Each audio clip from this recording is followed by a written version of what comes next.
चलिए, so welcome back to the class again. I hope everybody would be fine. Correct. चलिए, बहुत बेहतरीन. So let's see कि अब तक हम लोग क्या पढ़ लिए हैं. ठीक है, we have been going through the physical properties of solids. Right, solids के फिजिकल प्रॉपर्टीज़ हम लोग पढ़ रहे हैं, जिसमें से पहला प्रॉपर्टी हमने देखा कि सॉलिड्स हैव फिक्स्ड शेप. सबसे पहले हमने इसके बारे में पढ़ा, दैट इज़ फिक्स्ड शेप. उसके बाद हमने पढ़ा अबाउट इलास्टिसिटी. राइट, इलास्टिसिटी होगा ना. उसके बाद नंबर 3 हमने पढ़ा about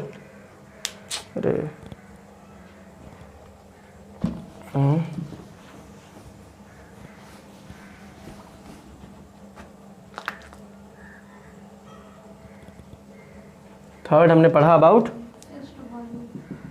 fixed volume. Right, volume याद है हमने कहा, volume space provided by the object. Space provided by the object मतलब वो ऑब्जेक्ट आपको कितना स्पेस प्रोवाइड कर रहा है टू पुट ऑन समथिंग, उसको वॉल्यूम बोलते हैं. राइट, है कि नहीं. कल हमने आपको मेरे ख्याल से वॉल्यूम में ही अच्छा खासा टाइम दिया था. वॉल्यूम क्लियर है? Volume clear. चलिए, बहुत बेहतरीन. इसमें एक टर्मिनोलॉजी जो आप कन्फ्यूजन में था, दैट वाज मास. कि मास क्या होता है फिर. ठीक है, mass is like what you can keep it for now is कि मास इज योर वजन, I mean weight, how much you weight. अभी फिलहाल आप यही समझिए. ऑल्दो मास कुछ और ही चीज़ होती है, will tell you when will reach there. जब हम लोग वहाँ पहुँचेंगे इसी साल आपको पढ़ना है कि व्हाट इज़ मास. सो रहने दीजिए, अभी फिलहाल रहने दीजिए. अभी आप ये केवल जानिए कि mass is the weight that you carry on. जैसे हम बोलते हैं हम 32 किलो के हैं, 32 किलो के, मेरा वज़न 32 किलो है, तो आप उसको मास बोल सकते हैं. क्लियर. चलिए, मास से रिलेटेड एक छोटा सा कॉन्सेप्ट आपको बताते हैं. सपोज दैट कि I have this book. Suppose कौन सा बुक है यार, पता नहीं. आई हैव दिस बुक, मेरे पास ये बुक. ठीक, अब इसमें हम क्या करेंगे कि सपोज दैट कि मेरे पास ये एक ऑब्जेक्ट है. ठीक है, I have got this object and I am placing this object over here. हम यहाँ पे इस ऑब्जेक्ट को यहाँ पे प्लेस करेंगे. ठीक, अच्छा, इस ऑब्जेक्ट का कुछ ना कुछ मास तो होगा ही. बिना मास का है क्या ये? मासलेस है ये? नहीं ना. और इस बुक का वॉल्यूम होगा, कुछ ना कुछ वॉल्यूम होगा. तो हम क्या करेंगे कि अगर इस ऑब्जेक्ट को हम यहाँ पे रखते हैं तो हमारा जनरल कॉन्सेप्ट ये है कि इस ऑब्जेक्ट का सारा वजन केवल इस बुक के इस वाले पार्ट में है. इतने पार्ट में हमारा वजन जो है वो यहाँ पर आ गया. बोलो सही बात. राइट, बट ऐसा बिल्कुल नहीं है. ऐसा नहीं होता है. ठीक है, ऐसा नहीं होता है कि किसी का भी मास जो है वो केवल एक जगह पर ही केंद्रित हो जाए, ऐसा नहीं है.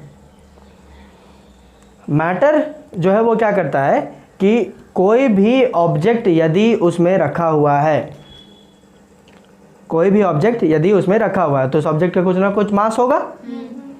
तो वो ये देखता है कि उस ऑब्जेक्ट का जितना भी मास है वो पूरा का पूरा ऑब्जेक्ट के मास को इक्वली डिस्ट्रीब्यूट कर देता है.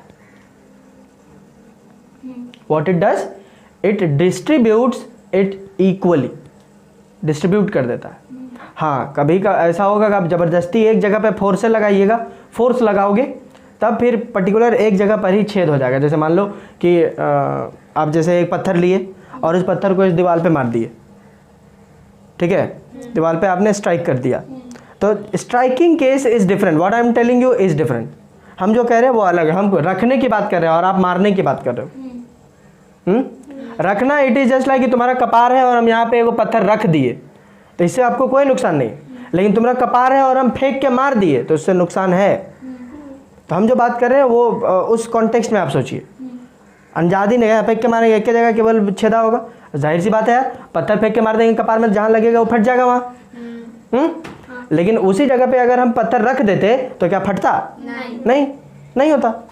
क्यों? क्योंकि एट दैट टाइम उस पत्थर का सारा वजन जो है आपका सर इवनली डिस्ट्रीब्यूट कर देता है, इवनली डिस्ट्रीब्यूट कर देगा। हाँ, लेकिन आपको वो एहसास जरूर होगा कि वो पत्थर कहाँ रखा हुआ है, समझ गए? बट ऐसा नहीं होगा कि आपको केवल उसी जगह पे उसका सारा वजन जो है आपको लगेगा, ऐसा नहीं होगा। ठीक है, ये हमारा जनरल कॉन्सेप्ट है, ये हमारा बना हुआ ऐसा है कि अब इस बात को थोड़ा सा मानने में जो है वो तकलीफ है, बट तकलीफ से बाहर आइए। फिलहाल यही कहेंगे कि तकलीफ से बाहर आइए, आप अपने कंफर्ट जोन से बाहर आइए। आप जो सुनना चाहते हैं वो आपको साइंस नहीं बताएगा, समझ गए? इसीलिए थोड़ी सी तकलीफें बढ़ जाती हैं साइंस के साथ, बुझे? पर्टिकुलरली फिजिक्स के साथ जो आप सोचते हैं वो आपको हर कदम कदम पे चैलेंज करता है। नहीं नहीं नहीं, ऐसा कैसे रे? नहीं, बुझ रहे हो? अभी आप जिस कुर्सी में बैठे हुए हो उसे का देखो, आप जहाँ बैठे हुए हो वहाँ पे फोर्स, वहाँ पे आपका वजन नहीं लग रहा है, वजन लग रहा है उन 4 पैरों में, और वो संभाल के रखा हुआ है। तुमको लग रहा होगा कि नहीं नहीं नहीं नहीं मानेंगे, ऐसा नहीं होता। काम करो कि जितना एरिया में बैठे हुए हो उतना एरिया काट लो, ठीक है? और बिना बिना जो है वो पैर के, क्या है यार वो, कुर्सी का पैर, बिना कुर्सी के पैर के आप ऐसे ही पोजीशन में बैठ के दिखाइए हमको, तब देखेंगे हम। It would not be possible, ये नहीं हो पाएगा। आपके वज़न, आपका जो वज़न है वो कुर्सी इवनली डिस्ट्रीब्यूट कर देता है सब जगह, समझे? किसी एक जगह पे अगर आप फोर्स लगाइएगा तो कुर्सी टूट जाएगा, अलग चीज़। लेकिन आप अगर सिंपल साधारण तरीके से अगर बैठते हैं तो बैठने से कुर्सी टूटेगा नहीं, समझे? क्यों? क्योंकि किसी एक जगह पे फोर्स नहीं लग रहा, वो इवनली डिस्ट्रीब्यूट कर देता है। आप उसको टाइम दे रहे हैं डिस्ट्रीब्यूट करने का, टाइम नहीं दीजिएगा डिस्ट्रीब्यूट करने तो जाहिर सी बात है टूट जाएगा ही। सेम वही कैसे एक पत्थर फेंक के मार देंगे तो आपके सर को, कपार को जो है वो टाइम नहीं मिला कि उस पत्थर के मास को पूरा डिस्ट्रीब्यूट कर दे, टाइम ही नहीं मिला। इट इज जस्ट लाइक आपको टाइम मिले तो आप बढ़िया से प्रिपेयर कर लीजिएगा, और टाइम नहीं मिलेगा तो फिर जैसे तैसे जो होगा सो देखा जाएगा, ऐसा कुछ। बुझ रहे हो कि नहीं? क्लियर हो रहा है? तो समझो, सपोज दैट कि आपके पास एक कंटेनर है, ठीक है? आपके पास एक कंटेनर है, सपोज दैट कि इस कंटेनर का एरिया 100 मीटर स्क्वायर का है। भाई एरिया है ना 10 × 10, 100 मीटर स्क्वायर का एरिया है, समझ गए? 100 मीटर स्क्वायर का एरिया है। हम क्या किए कि इसी कंटेनर में हमने उस बॉक्स को रख दिया, एक बॉक्स को रख दिए। अब जब उस बॉक्स को रखेंगे तो इसका क्या नेचर होगा कि सारा का सारा बॉक्स का वजन अपने सभी पूरे सरफेस एरिया में वो डिस्ट्रीब्यूट कर देगा, समझ रहा है? पूरा का पूरा में वो डिस्ट्रीब्यूट करने वाला है। अब जब डिस्ट्रीब्यूट करेगा तो हम, मेरे पास जानने वाली बात ये होगी कि जैसे मान लो कि इसके पास कुछ इस प्रकार के कंपार्टमेंट्स हैं, ठीक है? ऐसे ऐसे ऐसे ऐसे ऐसे, मतलब इन सभी बॉक्स इन सभी कंपार्टमेंट्स को मिला करके आपके पास ये पूरा कंटेनर बना था जिसका एरिया 100 मीटर स्क्वायर है, समझ गए? तो जानने वाली बात यहाँ पर ये होगी कि मान के चलो कि यदि हम ये निकालना चाहें कि एक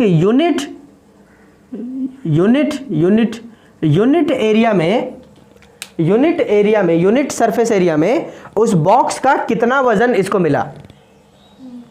बात क्या हुई थी कि अगर हम बॉक्स को यहाँ रखेंगे बीच में तो वजन केवल बीच में नहीं बल्कि सबको डिस्ट्रीब्यूट कर देगा, वो सबको इक्वली डिस्ट्रीब्यूट करेगा। तो बात यहाँ पर यह आई कि यूनिट एरिया में कितना वजन पड़ा। जैसे मान लो कि 5 किलो का मेरे पास बॉक्स था जो हम यहाँ रखे हैं, 5 किलो का बॉक्स हम यहाँ रखे, तो 5 किलो का 5 किलो यहीं नहीं रहेगा, वो डिस्ट्रीब्यूट कर देता है। तो डिस्ट्रीब्यूट करेगा तो यूनिट वाले को कितना मिलेगा, यूनिट वाले को कितना मिलेगा, यूनिट समझते हो? यूनिट बोले तो जिसका लेंथ जो है वो 1 मीटर का हो, लेंथ 1 मीटर और ब्रेड्थ भी 1 मीटर, तो इस हिसाब से इसका एरिया हो जाएगा 1 मीटर स्क्वायर। इसी को बोलते हैं यूनिटी बोले तो 1, हम 100 नहीं चाहिए, 1 का बताइए ना, 1 मीटर स्क्वायर एरिया, समझ रहा है? 1 मीटर स्क्वायर एरिया।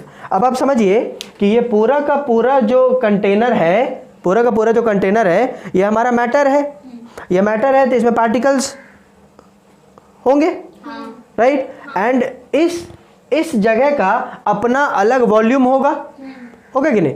तो इस हिसाब से आप वॉल्यूम के टर्म्स में बोल सकते हो 1 metre cube, 1 metre cube length breadth और हाइट भी जुड़ जाएगा इसमें, तो 1 मीटर क्यूब का वॉल्यूम होगा। तो जो भी वजन होता है वो वॉल्यूम सहता है, सरफेस एरिया थोड़ी वॉल्यूम सहेगा। सरफेस एरिया तो वो कांटेक्ट वाला जगह है जहाँ से वो कांटेक्ट हुआ है, बाकी वजन जो सहेगा वो वॉल्यूम सहेगा। नहीं समझे? आप किसी पर भी वजन डालते हैं तो आप जहाँ छू रहे हो, जैसे मान लीजिए कि आप छुए, आप जहाँ छू रहे हो, सपोज दैट कि आप जहाँ छुए, जो छू रहे हो वो तो सरफेस एरिया हो गया। आपका वजन जो है वो वॉल्यूम सहता है, वॉल्यूम में वजन पड़ता है, समझे? उसके वॉल्यूम में वजन पड़ेगा। जैसे हमने यहाँ पे अगर इसको ऐसे प्रेस करेंगे, ऐसे प्रेस करेंगे तो सरफेस इन कांटेक्ट केवल ये है, बाकी मेरा वजन जो है वो पूरा वॉल्यूम में पड़ रहा है, समझे? वॉल्यूम में वजन पड़ता है। तो कुल मिला के हम ऐसा बोल सकते हैं कि उस 5 किलो का जो कंटेनर आई मीन बॉक्स था, उस बॉक्स का कितना, उस बॉक्स का जो भी वजन था, जो भी मास था, ठीक है, जो भी मास था, उस मास का कितना पार्ट आपको यूनिट वॉल्यूम में मिल रहा है। ठीक है, फील हो रहा है हम क्या बोल रहे हैं? कि एक पर्टिकुलर बॉक्स है वजन का, मास का, उस मास को जब हम कहीं पे रखेंगे तो फिर वो इवनली डिस्ट्रीब्यूट कर देगा। तो इवनली जब डिस्ट्रीब्यूट करेगा तो एक यूनिट वॉल्यूम में उस पूरे वजन का कितना प्रभाव पड़ा, बोले तो कितना हिस्सा उस पूरे वजन का एक यूनिट वॉल्यूम में मिला, मतलब mass per unit volume. What I am trying to tell you is this one, what is the mass per unit volume, what is the mass per unit volume. मतलब हम कुछ ऐसा बोल रहे हैं कि मास पर यूनिट वॉल्यूम। देखो mass by volume अगर कर दे रहे हैं इसे देखो, mass I mean sorry mass by पूरा वॉल्यूम कर देंगे, जो भी वॉल्यूम होगा अगर उसे डिवाइड कर देंगे तो एक में कितना पड़ा वो बता देगा वो, समझे कि नहीं? जैसे मान लो हम अगर मेरे पास 200 रसगुल्ले हैं, ठीक है, 200 रसगुल्ले हैं और मेरे पास मान लो 25 बच्चे हैं, तो टोटल बच्चों से अगर आप डिवाइड कर दीजिएगा, ठीक है, 25 बन जा और ये 8 जा, मतलब हर एक बच्चे को 8 रसगुल्ला मिला, हर एक बच्चे को 8 रसगुल्ला मिला। सेम चीज़ आपका कुछ ना कुछ वजन होगा जो आप डालिएगा, ठीक, जो आप डालिएगा, और जिसमें डाले हो उसका पूरा वॉल्यूम उससे डिवाइड कर दो, तो एक यूनिट वॉल्यूम में कितना वजन पड़ा ये बता देगा। जैसे टोटल रसगुल्ले को डिवाइड कर दीजिए टोटल बच्चे से, तो एक बच्चे को जितना मिला वो पता चलता है। एक बच्चे को क्या मिलेगा? एक बच्चे को इतना रसगुल्ला, एक बच्चे को इतना रसगुल्ला, यही बात है। तो इससे क्या पता चलेगा कि एक यूनिट वॉल्यूम में कितना मास, एक यूनिट वॉल्यूम में कितना मास, यही ना आएगा कि नहीं? गलत बोल रहे हैं क्या? नहीं। बोलो नहीं ना। एक यूनिट वॉल्यूम में कितना मास, एक यूनिट वॉल्यूम को कितना मास मिला, ये पता चलेगा इससे। समझ में आ रहा है कि नहीं? समझ में आ रहा है? सिचुएशन समझ में आ रहा है पहले कि हम क्या कह रहे हैं?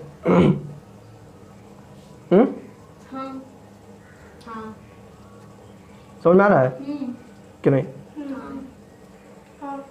कि जबरदस्ती मत करो, बता रहे हैं प्रतिष्ठा में प्राण मत गंवाना, बुझा रहा है? क्लियर है? चलिए बहुत बेहतर। तो क्या बताएगा कि एक यूनिट वॉल्यूम में कितना मास प्रभाव उसको पड़ेगा। समझ में आ रहा है? तो इसका कुछ ना कुछ आंसर आएगा, आएगा ना? तो मास पर यूनिट वॉल्यूम, ये जो आंसर आएगा उसको हम कहते हैं density, density of the object. समझ गए? Mass per unit volume is nothing but the density, इसको हम कहते हैं डेंसिटी। तो आपको पूछा जाएगा कि बताइए what do you mean by density, तो density is defined as mass per unit volume. Simple, इतना ही करना है। Density is defined as mass per unit volume. Otherwise ये आप लिखने के लिए इतना काफ़ी है, density is defined as mass per unit volume. But जब आप इसको फील करते हैं, जब आप समझते हैं कि एक्चुअली है क्या, तो एक्चुअली है यही कि आप एक यूनिट वॉल्यूम में अपने वजन का कितना पार्ट आप उसको मिल रहा है, आपका जो भी वजन है उसको पूरा कितना पार्ट में उसको मिला, उसको बोलते हैं मास पर यूनिट वॉल्यूम, उसको बोलते हैं डेंसिटी। आप भी कहीं पे अगर खड़े हो, जैसे आप बैठे हुए हैं, तो आप यदि बैठे हुए हैं, आप तो बैठे हैं, तो कुर्सी में बैठे हुए हैं, तो आपका पूरा वजन जो है वो कुर्सी डिस्ट्रीब्यूट कर दिया है। तो कुर्सी का वॉल्यूम का, कुर्सी का जो भी वॉल्यूम है उसमें यूनिट वॉल्यूम को, एक वॉल्यूम को कितना आपके वजन का हिस्सा मिला है उसको डेंसिटी कहेंगे। डेंसिटी बहुत इंपॉर्टेंट टर्म है फ्यूचर क्लासेस के लिए, इसलिए डेंसिटी समझना इंपॉर्टेंट है। समझ में आ रहा है? Density mass per unit volume, जो भी मास है उसका कितना हिस्सा एक यूनिट वॉल्यूम को मिल रहा है उसको कहते हैं डेंसिटी। क्लियर? समझ गए? आइए इसका जरा ऐसा यूनिट देखते हैं डेंसिटी का। ये तो भाई इतना हो गया। ऐसा यूनिट क्या होगा इसका? देखो ऐसा यूनिट क्या है डेंसिटी। अच्छा डेंसिटी को जो ना, डेंसिटी को आप रिप्रेजेंट करते हैं, एक ग्रीक अल्फ़ाबेट है ऐसा कुछ, ठीक है? समझ गए? We call it delta. आप इसको डेल्टा से भी कर सकते हो, अदरवाइज आप सिंपली जो है वो डी लिख दीजिए, आप कैसे अनुसार केवल डी लिख दो। सो ऐसा unit is of density is क्या होता है? मास पर यूनिट वॉल्यूम होगा, होगा ना, मास पर यूनिट वॉल्यूम। तो मास का ऐसा यूनिट क्या होता है? केजी, और वॉल्यूम का metre cube. So it becomes KG metre cube inverse. समझ गए? केजी मीटर क्यूब इनवर्स, या आप इसको बोल सकते हो केजी पर मीटर क्यूब, ऐसा बोल सकते हो। समझे कि नहीं? कोई दिक्कत? कोई दिक्कत यहाँ पे? आइए, तो डेंसिटी का हम क्यों बात कर रहे हैं? डेंसिटी का इसलिए बात कर रहे हैं सो दैट कि we can relate it in terms of solids. Solids के टर्म्स में हम इसको बोल सकें। तो सॉलिड्स की जो डेंसिटी होती है it is very high. Solids की डेंसिटी बहुत तगड़ी होती है। वाई? बिकॉज उनके पार्टिकल्स बहुत क्लोज होते हैं, बहुत क्लोज होते हैं, और जब भी उन पर वजन पड़ेगा तो वो जो है बहुत ज़बरदस्त टाइप का वो डेंसिटी दे पाएगा। देखिए आपको समझाते हैं। डेंसिटी सॉलिड्स की बहुत ज़्यादा होती है। क्यों? क्योंकि एक सॉलिड, जैसे मान लो एक सॉलिड, कंसिडर माय फ़ोन, अपना फ़ोन कंसिडर करते हैं। फ़ोन जो है वो सॉलिड है, फ़ोन सॉलिड है हमारा, और सॉलिड में जो पार्टिकल्स होंगे वो क्लोजली पैक्ड होंगे। बोलो, क्लोजली पैक्ड होंगे। अब जब क्लोजली पैक्ड होंगे और उसको हम कहीं रखेंगे तो एक पर्टिकुलर कोने को ज़्यादा से ज़्यादा पार्टिकल्स का वजन सहना पड़ेगा। क्यों? क्योंकि उसका पार्टिकल्स बहुत क्लोज है, पार्टिकल्स बहुत क्लोज है। तो जब क्लोज है तो एक छोटे वाले हिस्से को बहुत ज़्यादा पार्टिकल्स उसको सहना पड़ेगा, और ज़्यादा पार्टिकल्स माने ज़्यादा मास और वॉल्यूम तो उतना ही है। मास बढ़ा दीजिएगा पूरा डेंसिटी बढ़ जाएगी। Density is directly proportional to mass and density is inversely proportional to volume. ये दो चीज़ हम फिर से लिख देते हैं नोट्स में। Notes, density is directly proportional to mass and density is inversely proportional to volume. इसका रिलेशन समझ में आता है? क्लास 8 में पढ़े होंगे आप, डायरेक्ट एंड इनवर्स वेरिएशन पढ़े होंगे। Density is directly proportional to mass, मतलब अगर आप डायरेक्ट रिलेशन किसको बोलते हैं? अगर एक क्वांटिटी बढ़ाइएगा तो दूसरा क्वांटिटी अपने आप बढ़ जाएगा, अगर एक घटाइएगा तो दूसरा भी अपने आप घट जाएगा। और इसका इन्वर्स वाले में उल्टा होता है, अगर एक बढ़ाइएगा तो दूसरा घट जाएगा। समझ गए? ऐसा रिलेशन होता है। तो density directly proportional to mass. यदि मास बढ़ जाए तो फिर डेंसिटी भी बढ़ जाएगी, और यदि वॉल्यूम बढ़ा दो तो ये घट जाएगा। वॉल्यूम बढ़ा दोगे घट जाएगा, और वॉल्यूम घटा दोगे तो ये बढ़ जाएगा। जैसे जब जो 25 बच्चा था तो 8 गो रसगुल्ला मिल रहा था हर एक को। अगर मान लीजिए कि बच्चा बढ़ा दीजिएगा, समझो अगर नंबर ऑफ स्टूडेंट्स बढ़ा दोगे तो हर एक बच्चे को जितना मिलेगा वो घट जाएगा। सोच के देखो, एकदम रिलेटेबल है। नंबर ऑफ बच्चा बढ़ा दीजिए तो हर एक बच्चे को जितना मिलेगा वो घट जाएगा, फिर होगा कि नहीं? और यदि नंबर ऑफ बच्चा घटा दो, 25 बच्चा था 20 बच्चा कर दो, 20 बच्चा कर दोगे तो फिर हर एक बच्चे को जितना आपको रसगुल्ला मिलेगा वो बढ़ जाएगा। अगर 20 को बच्चा होगा तो 10-10 को रसगुल्ला मिलेगा सबको। 25 गो है तो 8-8 गो है। सही बात है कि नहीं? समझ में आ रहा है कि हम क्या कर रहे हैं? फाइन। लेकिन अगर आप इसको कांस्टेंट रखते हैं, समझो अगर 25 बच्चा ही है, कांस्टेंट रखते हो, तो अगर रसगुल्ला बढ़ा दोगे तो हर एक बच्चे को जितना रसगुल्ला मिलेगा वो बढ़ जाएगा। और यदि रसगुल्ला घटा दोगे तो फिर हर एक बच्चे को जितना मिलेगा वो घट जाएगा। Same it is the case of mass. Mass बढ़ा दीजिएगा डेंसिटी बढ़ जाएगी, मास घटा दोगे डेंसिटी घट जाएगी। मास बढ़ा दोगे डेंसिटी बढ़ जाएगी, मास घटा दोगे डेंसिटी भी घट जाएगी। लेकिन अगर आप वॉल्यूम को बढ़ाते हैं तो फिर डेंसिटी घट जाएगी, और अगर वॉल्यूम घटाते हो तो डेंसिटी बढ़ जाएगी। समझ में आया कि नहीं? क्लियर है? बुझा रहा है? डायरेक्ट और इनवर्स रिलेशन जो है, वेरिएशन जो है, वो कुछ इसी तरीके से काम करता है। क्लियर हो रहा है? बुझा रहा है? डेंसिटी। सो कंक्लूजन यहाँ पर हमारा ये है कि density of the solids is very high. Density of the solids is very high. Why? Because density जो सॉलिड्स की जो पार्टिकल्स होते हैं वो बहुत क्लोजली पैक्ड होते हैं। क्लोजली पैक्ड होगा माने एक जगह पे बहुत ज़्यादा पार्टिकल्स होंगे, और बहुत ज़्यादा पार्टिकल्स होंगे तो उसका वजन बहुत ज़्यादा होगा। समझ रहे हो? और बहुत ज़्यादा वजन बोले तो मास ज़्यादा माने डेंसिटी भी ज़्यादा। सिंपल भाई। वॉल्यूम तो यूनिट रखना है, वॉल्यूम कहाँ चेंज कर रहे हैं? वॉल्यूम तो हम चेंज नहीं करेंगे फिर, लेकिन मास बढ़ा दिए, मास बढ़ा देंगे तो फिर डेंसिटी भी बढ़ जाएगी। मास बढ़ा दीजिएगा डेंसिटी बढ़ जाएगी, सीधी सी बात। समझ में आया कि नहीं? देखो एक बार और समझाने की कोशिश करते हैं हम कि हम एक्चुअली कहना क्या चाह रहे हैं। बम बम बम बम बम बम बम बम। सपोज दैट एगो पेपर है मेरे पास, ठीक है? Let us consider a paper को कुछ इस प्रकार से हम हवा में लटकाए हुए हैं, ठीक है? सपोज किसी तरीके से मेरे पास उपाय बना और हम पेपर को लटकाए हुए हैं, मे बी झूला टाइप का लटकाए हुए हैं, ठीक है?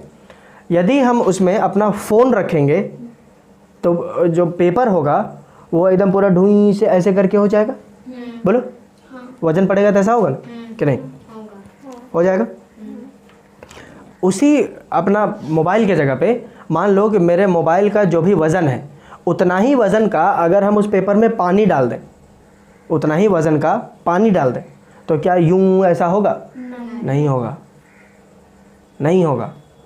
क्यों? क्योंकि हमारा जो मोबाइल है वो सॉलिड है, पार्टिकल्स क्लोजली पैक्ड है, जिसकी वजह से पेपर को ज़्यादा मास लग रहा है। किसका? मोबाइल का। और वाकई में है ऐसा। मास तो पानी का भी उतना ही ना रखे थे जाने मन। मास सेम रखे थे और वॉल्यूम भी सेम रखे थे। जो चीज बदल गई जिसकी वजह से पेपर मुड़ा और पेपर नहीं मुड़ा वो थी डेंसिटी। मास और वॉल्यूम तो सेम रखे थे। जितना मेरा मोबाइल का वजन है उतना ही वजन का पानी भी लिए हम, और जिस पेपर में मोबाइल रखे थे उसी पेपर में हम पानी भी रखना चाह रहे हैं। एक केस में पेपर मुड़ रहा है, तुम खुद कह रही हो, और दूसरे केस में पेपर नहीं मुड़ेगा, तुम खुद कह रही हो। तो भाई दोनों चीज़ें कांस्टेंट हैं, केवल एक चीज़ कांस्टेंट नहीं रही, वो है डेंसिटी। वो मुड़ इसलिए गया क्योंकि पेपर को उसका वजन ज़्यादा लग रहा है। क्यों? क्योंकि उसकी डेंसिटी ज़्यादा है। वजन ज़्यादा नहीं है, वजन उतना ही है, मास उतना ही है, केवल उसको लग ज़्यादा रहा है। क्यों? क्योंकि उसकी डेंसिटी ज़्यादा है। तुम खुद सोच के देखो, 1 किलो का हम लोहा का बॉल लेके आए और ले फेंक के तुम्हारा खोपड़ी में मार दे, क्या होगा? फूट जाएगा। फूट जाएगा, होगा कि नहीं? लेकिन 1 लीटर पानी लाए और ऐसे करके कपार में ऐसे मार दे, क्या होगा? फूटेगा कपार? नहीं। मास तो बदले नहीं। मास बदले नहीं। जिसको मार रहे हैं उसको बदले, तो इसका मतलब है कि वॉल्यूम भी नहीं बदले। हम बदले क्या? नहीं। लेकिन इफेक्ट बदला। वाई? बिकॉज की density of the solids I is very high. बहुत ज़्यादा डेंसिटी होती है उसकी, बहुत ही ज़्यादा डेंसिटी होती है, बुझे? इसीलिए वो मुड़ेगा और दूसरा नहीं मुड़ेगा। Despite of having same volume on which it is acting and same mass, same होने के बावजूद भी ये एक भारी हो जाएगा और एक हल्का हो जा रहा है। ऐसा उसको लग रहा है, एक्चुअली में ऐसा है नहीं, ऐसा पेपर को लगता है। क्यों? क्योंकि डेंसिटी फैक्टर हो जाती है यहाँ पे। क्लोजली पैक्ड होने के कारण, आई मीन उसके पार्टिकल्स जो है वो क्लोजली पैक्ड होने के कारण ऐसा लगता है जैसे उसका मास ज़्यादा है, ऑल्दो है नहीं, उतना ही लिए थे। एक्चुअली मास नहीं, बल्कि मास की वजह से इसका डेंसिटी ज़्यादा हो जा रहा है, डेंसिटी ज़्यादा होगी, ऑल्दो मास हम सेम रखे थे, समझे। लेकिन लिक्विड्स में क्या होता है कि वो पूरा थोड़े से फैले फैले रहते हैं ना, फैले फैले रहेंगे, तो जिसके कारण एक जगह पे वो कोगुलेट नहीं कर पाएगा, एक जगह पे कोगुलेट नहीं हो पाता है, इसलिए वो पेपर को झुका नहीं पाएगा। वही चीज़ आप उसको देखिएगा तो आपको भी फील हो रहा होगा कि पेपर जो है वो एक जगह पे वेट ज़्यादा डालेगा, ऐसा आपको लग रहा है ना, बिकॉज कि उसकी डेंसिटी ज़्यादा है। सिंपल और सीधा, समझे कि नहीं, बुझाया, क्लियर है कि liquids sorry solids have high density. Number 4, ठीक है। Number 4, solids have high density, इसकी डेंसिटी बहुत तगड़ी होती है। Solids have high density, density क्या होता है उसके बाद ये एक्सप्लेन कर लीजिएगा, क्लियर, कोई दिक्कत नहीं, छाप लें। चलिए आगे बढ़े, क्लियर, कोई दिक्कत नहीं, चलिए आइए। Number 5, right, solids can hardly B compressed, मतलब जो सॉलिड होता है आप उसको कंप्रेस नहीं कर पाइएगा। कंप्रेस बोले तो दबा नहीं पाइएगा। वाई पूछेगा, वाई नहीं, ऐसा इसलिए है क्योंकि उसके पार्टिकल्स ऑलरेडी बहुत क्लोजली पैक्ड हैं। अब उसको और कितना धकेल के क्लोज करिएगा, हो गया। जैसे मान लो कोई बंदा जो है वो एकदम मेरे से सट के खड़ा है और अगर बाद भी बोल रहे घसक न रहे, घसक न, कहाँ घसक जाए, जगह नहीं है, समझ गए। That's why they can not be compressed, इसलिए उसको कंप्रेस नहीं कर सकते हैं। समझ में आया, एक्सप्लेन कर लेंगे इसको। They can not be highly compressed और they can not be compressed. Why, because की their particles are already very closely packed. बैठ जा,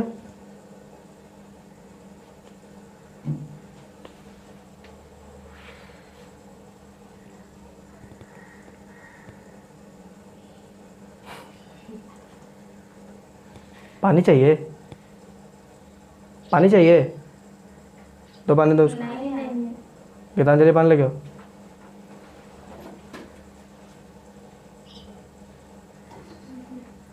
जाओ ना, कैसे को बुझाओ।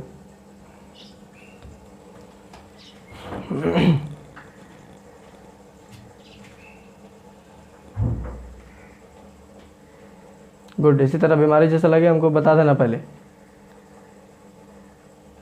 बिस्किट, चाय, कॉफ़ी, हाँ, कोल्ड ड्रिंक मंगवाए, क्या पीती है, Thums Up, Sprite, Mountain Dew, डर के आगे जीते रहे। पंखा भी चाहिए तेरे को, दे यार पंखा दे इसको। चलिए ठीक है, कमिंग बैक।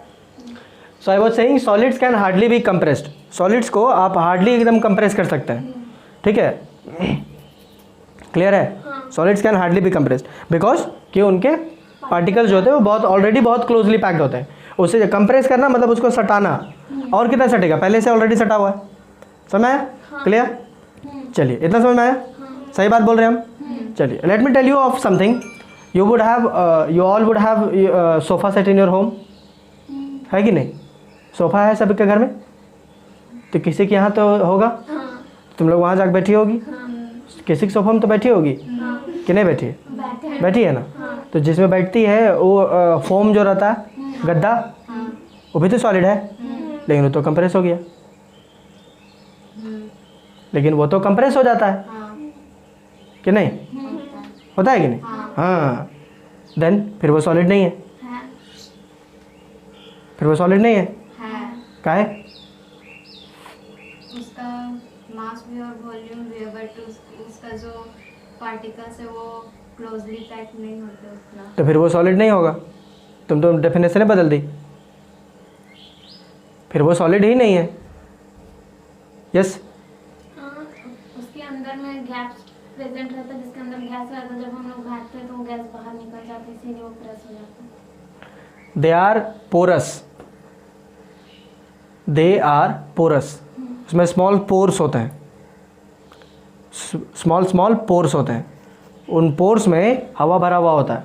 जब आप बैठते हैं तो हवा उन पोर्स के कारण बाहर निकल जाता है, समझे? अब बाहर निकल गया तो वो जगह ऑक्यूपाई किया था, वो पूरा फुला हुआ क्यों था? क्योंकि जो जगह खाली था उसमें वो हवा भरा हुआ था, तो स्पेस ऑक्यूपाइड था। लेकिन आप जैसे ही बैठिएगा तो फिर वो स्पेस ऑक्यूपाई जो किया था वो बाहर निकल जाएगा, जिससे क्या होगा कि स्पेस खाली हो गया।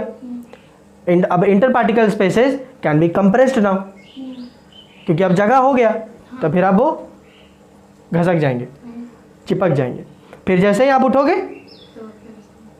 फिर से वापस हो जाएगा। तो मैं कि नहीं, आप यहाँ पे इसको लिख लीजिएगा, the case of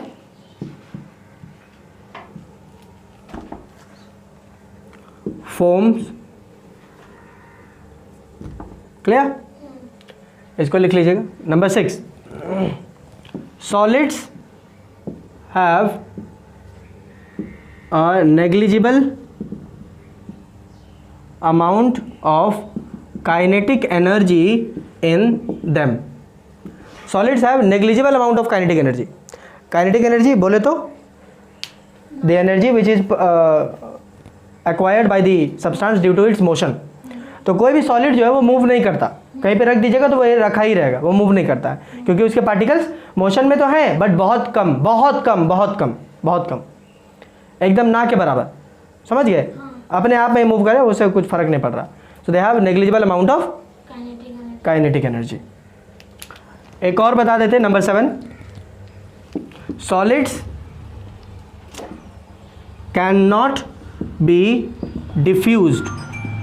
solids can not be diffused मतलब सॉलिड्स जो है वो डिफ्यूजन शो नहीं करते, नो डिफ्यूजन। अब ये डिफ्यूजन क्या है? तो diffusion is the mixing of to substances. एक मोबाइल से दूसरा मोबाइल भिड़ा देंगे, मिल जाएगा? नहीं। घुल मिल जाएगा? नहीं होगा, बिकॉज जगह नहीं है, घुलने मिलने का जगह नहीं है, मुझे दे do not have inter particle spaces. अगर ज़्यादा इंटर पार्टिकल स्पेस होता तो घुस जाता, बट इंटर पार्टिकल स्पेस है ही नहीं, जिसके कारण अब वो जो आपस में फिर से वो मिलेगा नहीं। That's why we say that solids do not show diffusion, they do not show diffusion, उनमें डिफ्यूजन नहीं होगा। यस, कुछ बोलना चाह रही है? क्लियर है? So we have got these 7 points, clear है? आप इनको उतार लेंगे।